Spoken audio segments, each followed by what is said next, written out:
Is there hope? If I no longer believe God is in control, is there hope? And what use is God? If God doesn't intervene, then there's no power. There's God's powerless, that God just is up there just watching everything happen to us, and there's no power. One of the most profound realizations of my journey was that I wanted God to act like a perfect human who would protect me by stopping my abusers. I wanted God to step in and be a human. I wanted God to be human. I wanted God to act like a human being, beat him up, do something, okay? I had to understand God didn't just love me, he loved my abusers. Boy, that's a tough one to wrap your head around. In love, God gave them the same freedom of choice that I was given. Their decision to abuse the choice didn't change the gift of free will. God doesn't stop any choice, be it for good or for evil. The quote from the introduction to the book is profoundly important, and so I'm going to read it, and I have 5 minutes.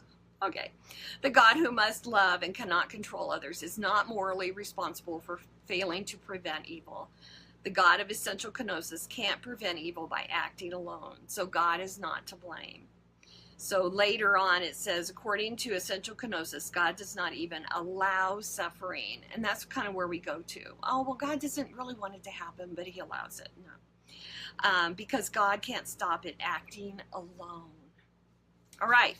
So I can't hold God responsible. So who is responsible?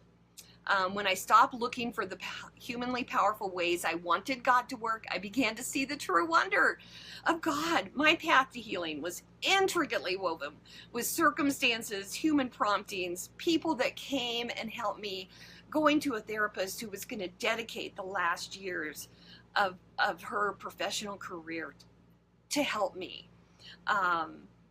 Even as a child, God prompted me to save things that I would eventually use to understand my story. I kept these things with the diligence of one chosen to save the king's treasures. I moved them everywhere with me.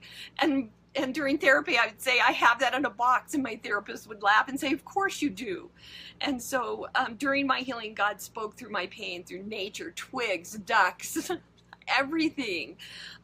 God's love, care, wisdom surrounded my therapist and I in every single session.